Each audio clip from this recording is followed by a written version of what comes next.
नमस्कार, मैं राविश कुमार। आज हम बात कर रहे हैं एयर इंडिया फ्लाइट 171 की, एक ऐसा विमान जो अपनी मंजिल तक कभी नहीं पहुंचा। 16 जून 2025 की सुबह 212 लोग अपने सपनों के साथ इस विमान में सवार हुए। कुछ ही मिनटों में मुंबई के पास एक गांव के खेत में विमान आग के गोले में बदल गया। यह सिर्फ एक क्रैश नहीं, 211 परिवारों के सपनों के बिखारने की कहानी है। हर उम्र, हर पेशे के लोग इस विमान में थे, अब उनकी यादें ही बाकी हैं। ऐसी घटना सिर्फ विमान में सवार लोगों को नहीं, उनके परिवारों की दुनिया भी उजाड़ देती है। लेकिन अंधेरे में एक रोशनी थी, एक सर्वाइवर जिसकी कहानी हम आगे सुनेंगे। पूरा देश हिल गया, हर जगह सिर्फ इसी हादसे की चर्चा थी। सवाल उठे, इतनी तकनीक के बावजूद ऐसा कैसे हुआ? क्या ये इंसानी भूल थी या तकनीकी खराबी? आइए इस मामले की हर परत को खोलते हैं और सच तक पहुंचने की कोशिश करते हैं। एयर इंडिया फ्लाइट 171 का रूटीन इंटरनेशनल फ्लाइट दुबई से कोचीन जा रही थी। 212 लोग, जिसमें 12 क्रू मेंबर्स भी शामिल थे, इस एयरबस A320 नियो में सवार थे। ज्यादातर भारतीय नागरिक अपने घर लौट रहे थे, कुछ विदेशी भी थे। हर पैसेंजर की अपनी कहानी थी, कोई परिवार से मिलने, कोई पहली बार घर लौट रहा था। एक हादसे ने अनेक घरों के चिराग बुझा दिए। 211 लोगों की मौत एक ऐसी खबर थी जिस पर यकीन करना मुश्किल था। एयरपोर्ट्स पर इंतजार करते परिवारों का दुख कभी न खत्म होने वाले दुख में बदल गया। इस हादसे ने एविएशन सेफ्टी और एयरलाइन की जिम्मेदारी पर बड़े सवाल खड़े किए। टाटा ग्रुप की साख भी दांव पर लग गई, लेकिन उन्होंने तुरंत मदद का ऐलान किया। परिवारों का दुख किसी मुआवजे से कम नहीं हो सकता। यह हादसा पूरी दुनिया को यह संदेश देता है, सुरक्षा में चूक की कोई गुंजाइश नहीं। 16 जून 2025 की सुबह सब कुछ नॉर्मल था। फ्लाइट 171 ने दुबई से समय पर उड़ान भरी। पायलट और को पायलट अनुभवी थे। मौसम साफ था। विमान भारतीय एयरस्पेस में दाखिल हुआ, कोचीन की तरफ बढ़ रहा था। मुंबई के पास आते ही कॉकपिट में गड़बड़ी का संकेत मिला। पायलट ने एटीसी को मेडे कॉल दिया। इंजन में आग लग गई थी, कंट्रोल खोने लगे थे। मुंबई एयरपोर्ट पर इमरजेंसी लैंडिंग की इजाजत मिली, लेकिन वक्त ही बहुत कम था। विमान तेजी से नीचे आया, लेकिन एयरपोर्ट तक नहीं पहुंच पाया। सिर्फ कुछ मिनट में पालघर के बदरई गांव के खेत में क्रैश हो गया। जमीन से टकराते ही विमान आग के शोलों में घिर गया। गांव वालों ने तेज धमाका सुना, आसमान से आग का गोला गिरता देखा। रेस्क्यू के लिए सबसे पहले गांव वाले दौड़े, फिर पुलिस, फायर ब्रिगेड, एनडीआरएफ पहुंची। आग पर काबू पाना मुश्किल था। रेस्क्यू ऑपरेशन जल्द ही रिकवरी ऑपरेशन बन गया। विमान के टुकड़े टुकड़े हो चुके थे, हर तरफ लाशें बिखरी थी। लेकिन इसी अंधेरे में एक सर्वाइवर मिल गया, एक चश्मदीद गवाह। इस हादसे की तस्वीर उस दिन की भयंकर सच्चाई बयां करती है। हर पल, हर फैसला जिंदगी और मौत के बीच था। यह दृश्य देखकर पूरा देश कांप उठा। सर्वाइवर की कहानी ने सबको हैरान कर दिया। इस हादसे में एक चमत्कार था। 28 साल के अनिश कुमार। अनिश दुबई में सॉफ्टवेयर इंजीनियर अपने परिवार से मिलने जा रहे थे।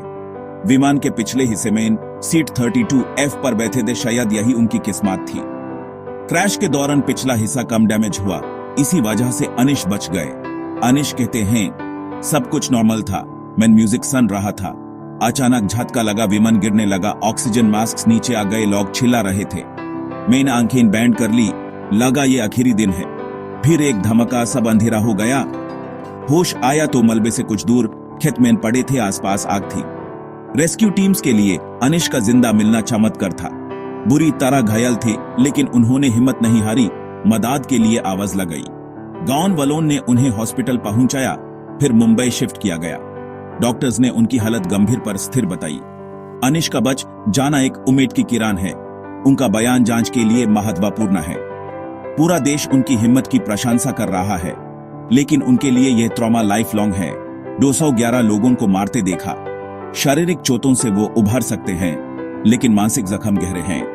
उनकी प्राइवेसी का सम्मान और मदद हम सबकी जिम्मेदारी है। अनिश की कहानी जिंदगी की कीमत सिखाती है। यह चमत्कार इस त्रसदी में एक रोशनी है। रेस्क्यू के बाद सबकी नजर थी, हादसा हुआ कैसे? डीजीसीए ने हाई लेवल कमेटी बनाई। सबसे महत्वपूर्ण था विमान का ब्लैक बॉक्स। ब्लैक बॉक्स में फ्लाइट डेटा रिकॉर्डर और कॉकपिट वॉइस रिकॉर्डर मिल गए। डेटा से पता चला पायलट ने इंजन फायर की बात कही थी, वी आर लूजिंग कंट्रोल। हादसे की वजह तकनीकी खराबी थी, लेकिन आग लगी कैसे? एक्सपर्ट्स ने दो थ्योरीज डी, इंजन फेलियर या फ्लैप्स की खराबी। मेंटेनेंस हिस्ट्री भी जांच में है। क्या पुराना पार्ट लगा था? एयर इंडिया और एयरबस दोनों जांच में सहयोग कर रहे हैं। अभी तक फाइनल रिपोर्ट नहीं। हर पहलू की बारीकी से जांच हो रही है। Pilot training, maintenance, design. ये हादसा एविएशन सेफ्टी पर गंभीर सवाल छोड़ गया है। क्रैश की खबर आग की तरह फैली। भारत में हर घर में मातम छा गया। प्रधानमंत्री ने राष्ट्रीय त्रसादी बताया, मुआवजे का ऐलान किया। सोशल मीडिया पर लोग श्रद्धांजलि दे रहे थे। एयर इंडिया क्रैश ट्रेंड कर रहा था। विदेशी नागरिक भी होने से यूएई, यूके, यूएसए ने भी दुख व्यक्त किया। दुबई में भारतीय समुदाय में शोक की लहर थी। शोक सभाएं हुई। टाटा ग्रुप ने परिवारों की मदद के लिए हेल्प डेस्क बनाए। क्रैश साइट तक ले जाने का इंतजाम किया। मुआवजा दिया। लेकिन सब जानते हैं, कोई भी रकम जिंदगी वापस नहीं ला सकती।